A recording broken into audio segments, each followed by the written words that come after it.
Speaking of listeners, I had a guy come up to me at a Mizzou trivia night on, I guess it was Saturday, not Friday, Saturday, and said his son, a doctor in Denver, listens to the show every day. It's a show for the medical community and always has been. It's the physician's choice. New England Journal of Medicine has recommended this show.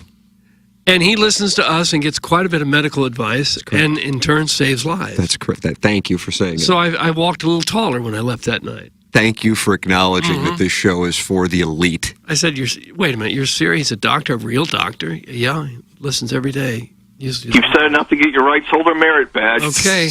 Yeah. So do we have an opening for a porn chatterbox? Yeah, who's our new adult star? Plowsy has thought about going to OnlyFans. Jack of Spades. What the resume? You're flying yourself in on your own dime. Yeah. I don't know if we have that job opening available.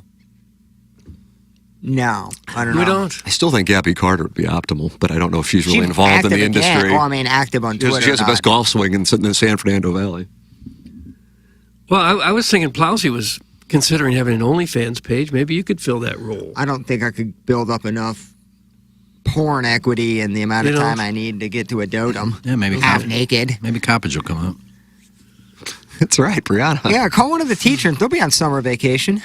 It would be interesting to get an update to see how they're doing. If the money's still rolling in. I was about to say, I'm curious. Now that you brought her up, Iggy, I'm curious how things are going. Do you communicate with her? A couple weeks ago, I texted her just to see if she ever hooked up with Caden or how that's going, and she didn't get back to me. So you need to get on Black. No, what is that? Diversify your content. He comes in second place, but in first place, the one, the only, the man you love, the khaki smoke show himself, Douglas Vaughn, with a resounding win, $464 and cashing $8 for the kids. Profit season. Adam Hadwin, what do you say with your little 65 on Sunday? There you go, children. This one's for the children. All right, so you can blindly pick these just as well. I decided to play next week because 3 weeks ago I had Nick Taylor. Can't you let me enjoy my victory for just a few seconds? This is the way this is working. M&Ms? 3 weeks. Power to them. They continue to draw crowds in a big way. Oh, they're currently a playoff team. Yeah. That was pretty. I'm not going to get into Blues because I guess people don't like it apparently, but that was pretty crappy on Saturday. That was a big game. Yeah. You know? So you were there, so you saw it. I mean, that was. Bennington got fined $5,000. Yeah, that's brand. Well, you got it coming when you do things like that. Yeah. You just can't do that. You can't put your stick in someone's face. Yeah. Seriously? You think you're going to get away with it? He goes bat crap on 4 officials on the ice and cameras everywhere? You think you're going to get away with anything? And Blues fans defending him. He's a baby. He acts like a baby. He's a great goaltender. I think one of the reasons why he's so great is also one of the reasons why he's crazy. Or I guess one of the reasons why he's great is because he's crazy. You know? I mean, goalies oftentimes are kind of in their own little world. And I think he might be in his own little world, but it works, you know. I mean, he is interesting. Yeah. And he can excel under pressure. He literally nearly won them a series if Nazem Kadri doesn't run him a couple of years ago against a team that was otherworldly in that Colorado Avalanche team. And this was one of the first games in a while where the Blues goaltending was probably on the short side of the goaltending matchup.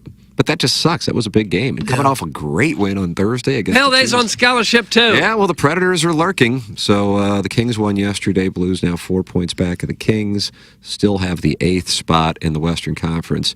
I put it out there, and I said it on 101 ESPN. Not a popular take, I'm sure, but if I had to bet, I would say they don't get into the playoffs.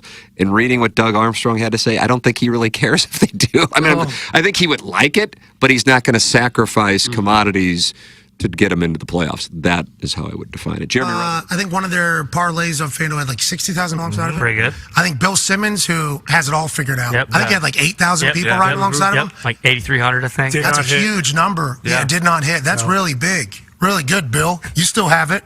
I think we had 250,000 people or something like that. Yeah, keep running your mouth, Bill. Keep running your mouth. Anyways. Everybody's ratings are basically up except for the NBA and whoever replaced the 12 p.m. Sports Center. If your ratings don't go up, it's probably a bad sign. What up, Bill? So hold on, I want to know the chronology. So that was Simmons' response to McAfee there? Yes, Okay. that was very recent. That was, Got I think, on the most recent. So McAfee took the shot at Bill because of what again? Because Bill did an impression of how like McAfee always opens the show. Was it like mean-spirited in your opinion? I don't know. I didn't hear it. I didn't get a chance to I could see how one could construe it to be. Yeah. But then again, like later on, he then gave McAfee legit praise. Like he was like, it's not easy to have a crew that big, especially under an ESPN tent, and keep it laid back and keep people interested. But I believe McAfee kind of probably just heard the impression thing and wasn't a fan. And McAfee, in fairness to McAfee, has been getting a lot of crap all around the world, especially from older media people, and Simmons would certainly be that. So, Where's Simmons at? The Ringer, which was bought by Spotify for a large sum of money a couple years ago. Yeah, that happens all the time. Simmons is pretty popular, but you go after somebody with a huge audience, hoping people like us and other people around the country play that clip. Well, the thing with Bill when I take a shot at the Riz show, it's just to get their listeners to listen to us. I've never really taken a big shot at them, but when have you ever taken a shot at the Riz show? Their return on I've described these situations very similar. Absolutely. I did hear Frank Nobilo once Saturday and twice yesterday say, "This is a course where ball strikers are going to do well." Oh, please. What insightful analysis. You ran out of things to say. As opposed to the people who don't strike the ball well. They won't do very well on this course. You poo-poo me when I say that. Because it's ridiculous. It's saying. word salad, whether you're a professional or not. It's total word salad. Producer Joe is listening to the show this morning. And he says, don't let facts get in the way. I'm almost 99.99% sure that Santana is opening for them, but whatever. That would be so false.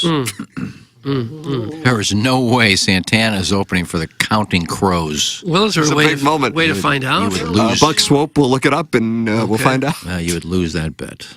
So, yes, I guess when the Blues score a goal today, I'm assuming they will. I'll see how the 2-year-old handles it. But, it'll be his first Blues game, so that's super cool. Will you teach him the power play dance? My wife loves the power play dance. I do, too. Which I think will probably strike some people as very surprising. Yeah. I didn't know until a couple years ago why we do this. Why do we do it? We're plugging into an outlet. It's the Ameren UE power play. Oh, is that So we're it? doing little outlets Yeah, for that those makes on sense. YouTube TV. Yeah, it took me okay. 10 years to figure that out. I And didn't I'm know like, that okay. either. I mean, what? It doesn't make it worse, but it makes it no better either. Right? It gives us some purpose. How about that gas? Dear Deidre, the day my wife and I agreed to work on our marriage, she started having an affair with our son's piano teacher. Oh, Well, that's serendipitous. God. I mean, it's only piano lessons like once a week, though, right? I have done everything to support her, yet she throws it all back in my face. I don't know what to do. I am 38. She is 36, and we've been married for 10 years. Yeah. Our son is 8 and recently started learning the piano. We both have taxing jobs, so we work long hours and rarely spend time together. Sex went out the window several years ago. We were always too tired, or that's what I thought. When we realized we were growing apart, I said we needed to address it, so we agreed to sit down to talk properly about our relationship. I told her that things needed to change. We both agreed to devote more time to each other and that it was important to become intimate again. That night, she went out, supposedly with a friend. In fact, she met our son's piano teacher. No. A man in his 20s who I had welcomed into our home. A few weeks later, she told me about the affair. But rather than saying she would end it, she blamed me for pushing her into his arms. She claimed our marriage died years ago and that we were staying together only for our son's sake and to maintain our comfortable lifestyle. Now she dresses up to go out and have sex with him. Which hurts so much. Wow, that I don't know the definition of a cuck. I don't know anybody who does. No. And finally, let the record show Lisa Ann left TMA because Iggy made a bad joke on Twitter in response to a video of her being arrested and then sent a reply tweet that he thought was a DM saying that she's treated him like S on numerous occasions. Iggy last week doubled down that his joke tweet has 2 likes, one of which is a bot, was funny. Iggy compared her leaving the show to the Jeff Passan incident and continues to take no responsibility for his actions. Everyone had moved on from that one segment besides Iggy, who behaved like a child by refusing to talk during Lisa Ann's subsequent TMA appearances. And then he just had to fire off that lame joke plus the reply tweet to Lainey Spicer that he thought was a DM. But unlike the, quote, creepy tweet he accidentally sent to a hockey beat writer and then deleted 17 hours later, he left these out for Lisa Ann to see when she was already in a bad place, and that was the nail in the coffin.